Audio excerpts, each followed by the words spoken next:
सौभाग्य का विषय है कि आज हमारे बीच रोटरी क्लब ट्रांसगोमती के वरिष्ठ सदस्य और सुल्तानपुर के बहुत ही मशहूर senior paediatric surgeon Shri doctor VK Shukla ji हमारे बीच में हैं। इनके प्रयासों से सुल्तानपुर के बच्चे अपने आप को सुरक्षित महसूस करते हैं। ऐसे डॉक्टर वीके शुक्ला जी ने आज हम लोग को समय दिया है, इसके लिए हम लोग उनके बहुत बहुत आभारी हैं। हम डॉक्टर शुक्ला से ये पूछना चाहेंगे कि सुल्तानपुर में ये जो कोरोना द्वितीय का जो प्रभाव रहा है ये बहुत ही व्यापक रहा है, बहुत ही हम लोगों ने आत्मीय जनों को खोया है और अब जैसे कि संभावना व्यक्त की जा रही है कि बच्चों पर ये तीसरी लहर का भी प्रभाव आएगा।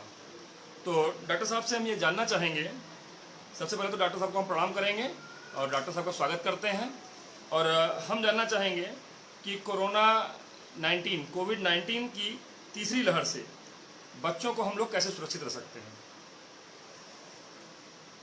धन्यवाद। मैं पहले ये बताना चाहूँगा, कोरोना इसी दूसरी लहर में भी काफ़ी बच्चों को इन्वॉल्व किया है, काफ़ी बच्चे प्रभावित हुए हैं, वो हज़ारों के तादाद में ही है।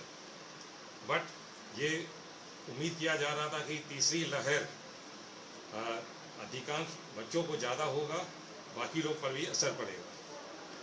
इसके पहले मैं बताना चाहूँगा, हर मर्ज का रोकथाम के लिए सबसे इम्पोर्टेंट है कि आप जो प्रिकॉशनरी मेजर है उसको अडॉप्ट करें। जैसा कि कोविड-19 में ये बताया गया कि मास्क अवश्य पहनना है और कम से कम 6 फीट का दूरी रखना है और हाथ बराबर धोना है और शरीर को भी स्वच्छ रखना है। इसके साथ साथ बाहर भी नहीं निकलना, ये बहुत इम्पोर्टेंट चीज़ है। और जहाँ भीड़ भाड़ है उस क्राउड से अवॉइड करें। अब ये बच्चों में ये बात आती कि बाहर ना निकलना पड़े, तो बच्चे घर में ऊब भी जाते हैं कि जिस घर में 2 ही कमरा है उसे बच्चा कैसे रहे, ये भी एक इशू है। जी डॉक्टर। तो इस इशू को भी मैं एड्रेस करूँगा। जी। तो पहले तो बच्चा बाहर नहीं निकलेंगे, अंदर में साइकोलॉजिकली बच्चे को जो तकलीफ होगी, शारीरिक भी होगी, मानसिक भी होगी, इमोशनल प्रॉब्लम भी होगी। शारीरिक तकलीफ ये है कि बच्चा हमेशा खेलना चाहते हैं, तो खेलने के लिए कम जगह में घर के अंदर ही बच्चा के बाद थोड़ा जगह हो तो फुटबॉल खेल सकते हैं। बच्चा को डांस अभिभावक द्वारा सिखाया जा सकता, बच्चा डांस कर सकते हैं। अभिभावक द्वारा या पेरेंट्स द्वारा बच्चों को सिंगिंग का एक हॉबी ला सकते हैं, सिंगिंग दिखा सकते हैं और स्केच भी ड्रॉ कराया सकता, पेंटिंग, और नया हॉबीज़ बच्चे में क्रिएट करना चाहिए। इवन गार्डनिंग जो बच्चे चाहते हैं उसे गार्डनिंग करवाएं, इससे बच्चा एक इन्वॉल्व रहेगा।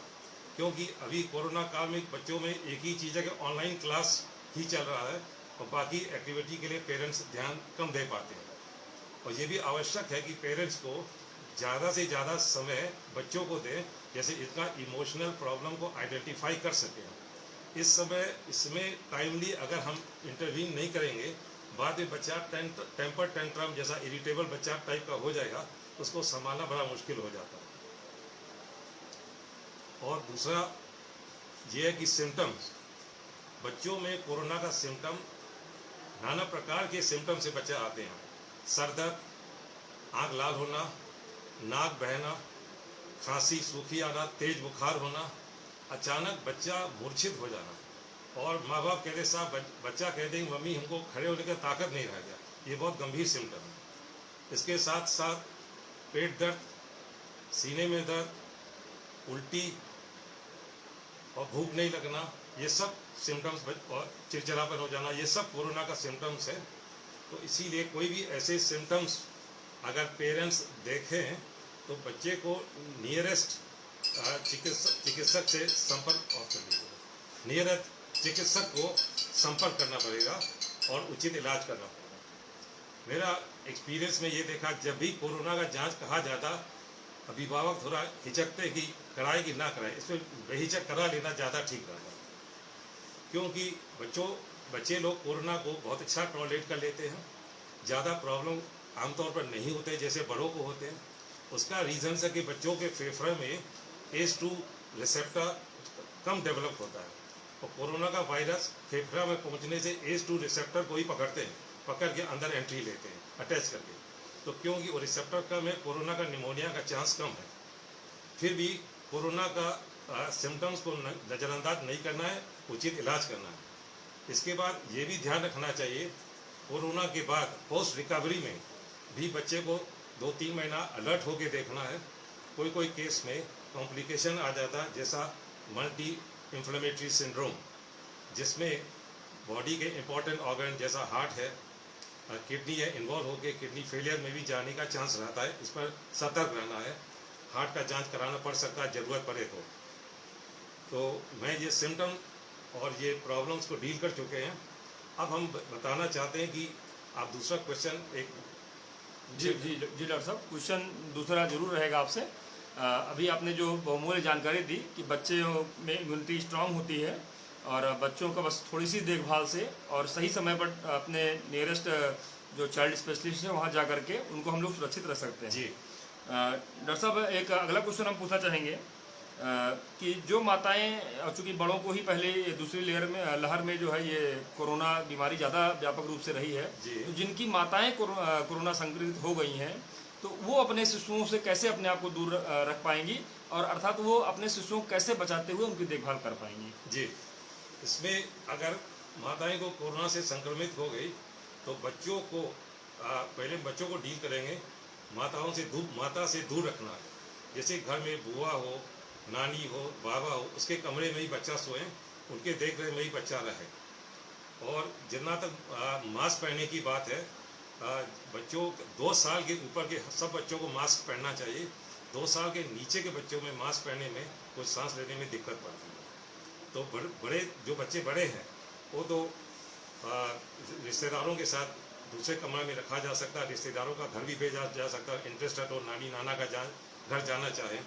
अब रहता कि दूध मुहा बच्चा शिशु जो माँ का दूध पी रहा है, माँ को कोरोना हो गई, तो उसमें ये रिकमेंडेशन है कि अगर माँ दूध पिलाते रहना चाहिए, दूध पिलाना नहीं बंद करना चाहिए। दूध पिलाने का पहले ये सावधानी लेना है, ये मुंह के नीचे के हिस्से, गले और छाती के ऊपर पार्ट, इसको साबुन से धो के तब माँ अपना दूध पिला सकते हैं। स्तन को बार बार धोने की आवश्यकता नहीं है, मगर माँ मास्क पहन के रखना है। और जब भी बच्चा को अटेंड करेंगे, देखभाल करेंगे, मास्क पहनना। और बच्चे के न्यूट्रिशन को भी ध्यान रखना है। और बाकी जो बच्चे और अभिभावक के साथ जाके रहने लगते हैं, उनका न्यूट्रिशन को भी देख रेख करना। बहुत ही अच्छा बताया आपने कि जो दूध पिलाने वाली माताएं हैं, अगर वो संक्रमित हो जाएंगी तो वो बच्चों पर दूध पिलाना बंद नहीं करना है उनको, और मास्क पहन करके और उचित देखभाल करते हुए बच्चों का ध्यान रखना है। हाथ भी साबुन से धो के ही बच्चे को हैंडल करना हर एक बार। जी जी जी जी डॉक्टर साहब, एक और महत्वपूर्ण प्रश्न है जो बड़ी चिंता का विषय समाज में इस समय बना हुआ है कि जो भी गर्भवती महिलाएं हैं वो बड़ी चिंतित हैं कि उनका आने वाला जो ये गर्भस्थ शिशु है, क्या ये कोरोना संक्रमित होने की संभावना है, और क्या इसको किस प्रकार से इससे हम इस मानसिक तनाव से हम लोग दूर रह सकते हैं, कि क्या किस तरह हम उसको सुरक्षित रख पाएंगे गर्भस्थ महिलाओं के लिए जो है, आप जरूर अपना सजेशन दे सकते। गर्भस्थ महिलाओं को एक तो कभी तनाव नहीं रखना चाहिए, शिशु का विकास में असर आता है। और ख़ास तौर से कोरोना में ये नहीं कि गर्भावस्था में माँ को कोरोना है तो बच्चे को 100% कोरोना होना ही, ऐसा कुछ नहीं। और बहुत कम इंसिडेंस पाया गया, जो कि बहुत खोजबीन के बाद, और कि जो फीटस माँ के यूट्रस में है उनको कोरोना फैलता कि नहीं फैलता। उसमें बहुत ही 1-2 रिपोर्ट आया स्कैटर कि न्यूबॉर्न बेबी का शरीर पर वायरस देखा गया है या उसमें एंटीबॉडी भी देखा गया है। तो ये इशू टोटली अंडर स्टडी है, अध्ययन चल रहा है इशू पर। और माँ को किसी प्रकार के टेंशन नहीं लेना चाहिए। माँ का सेहत को देख रेख करके, प्रेगनेंसी पूरा करके बच्चा को डिलीवर करना चाहिए। डिलीवर करके बच्चा का एडिक्वेट प्रिकॉशन लेना चाहिए। और बच्चा को कोरोना टेस्ट करना है तो 3rd डे और 18th डे में 2 टाइम टेस्ट किया जा सकता है।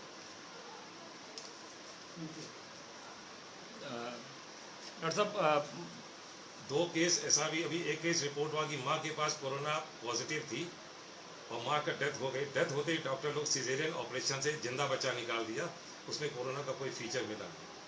और एक आध केस में ऐसा कि माँ के पास कोरोना नहीं था पर बच्चा पैदा हुआ तो कोरोना के साथ भी पैदा हुआ। तो ये सब बहुत ही रेयर केस है, इसको कभी भी विचार करके तनाव दिमाग में नहीं लाना चाहिए। बहुत बहुत आपने अच्छा सजेशन दिया। और निश्चित रूप से गर्भस्थ महिलाएं जो हमारा ये आज की प्रसारण सुन रही होंगी वो निश्चिंत होंगी कि कोरोना होने, गर्भस्थ शिशु को कोरोना होने की संभावना बहुत ही कम केसेस में है या न के बराबर है।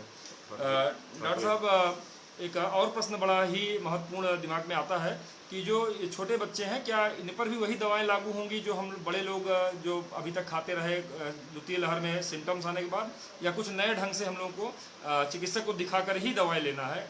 इस बारे में डॉक्टर साहब। सबसे पहले तो पेरेंट्स कभी भी किसी प्रकार के दवा पैरासीटामोल छोड़ के बिना चिकित्सक के राय के कोई दवा स्टार्ट नहीं करना चाहिए। और बाकी जैसा आइवामेक्टिन है, एजिथ्रोमाइसिन है, इस प्रकार की दवा चिकित्सक ही स्वयं फैसला करेंगे कि देना चाहिए कि नहीं देना चाहिए। और इसके साथ साथ बहुत बड़ा स्टेप एक है कोरोना के रोकथाम के लिए इम्यून और टीकाकरण का। जब भी बच्चों का टीकाकरण शुरू होगा हर हालत में उसको टीका लगा के प्रोटेक्ट करना चाहिए। और मैं एक थर्ड वेव के बारे में आप जो शुरू में प्रश्न किया उस विषय में ये बोलना चाहूँगा, थर्ड वेव तो एक एंटीसिपेशन में तैयारी किया जा रहा है।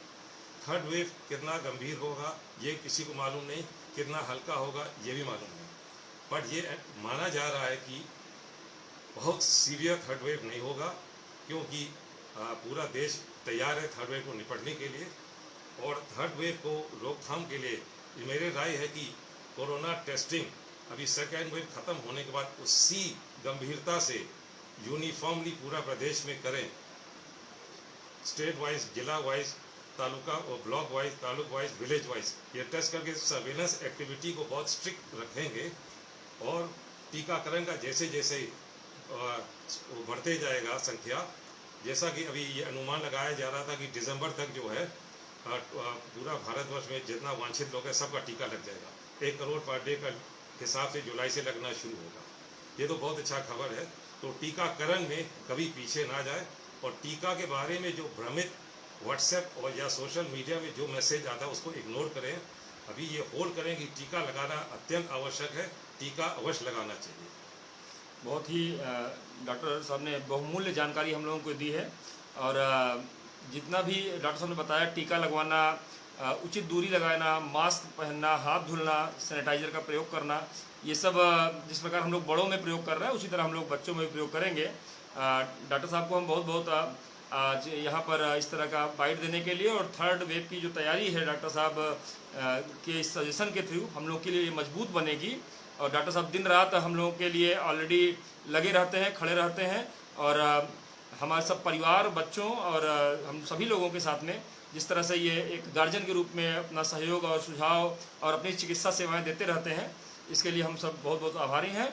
और डॉक्टर साहब से एक बार हम अंतिम सजेशन के रूप में हम चाहेंगे कि वो बताएं कि हम लोग किस तरह से तैयार रहेंगे। और फिर इसी अंतिम प्रश्न के साथ में हम लोग अपनी वाणी को विराम भी देंगे कि क्या लक्षण हल्का सा दिखते ही हम लोग को पहला प्रिकॉशन क्या लेना चाहिए। डॉक्टर साहब अंतिम बात के रूप में ये कहेंगे और बहुत आपका धन्यवाद भी ज्ञापित करेंगे।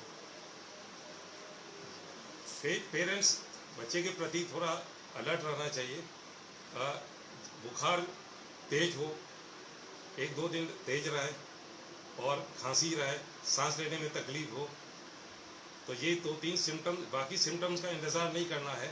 निकटतम चिकित्सालय में जाके संपर्क करके उचित इलाज करना बहुत आवश्यक है। और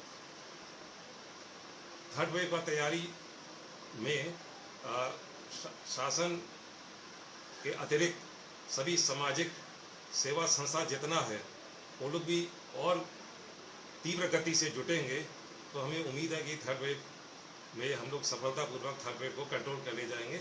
आना होगा तो आएंगे, बट ज़्यादा गंभीर प्रभाव नहीं पड़ेगा थर्ड वेव से। बहुत बहुत धन्यवाद। Thank you so much sir. Thank you so much sir.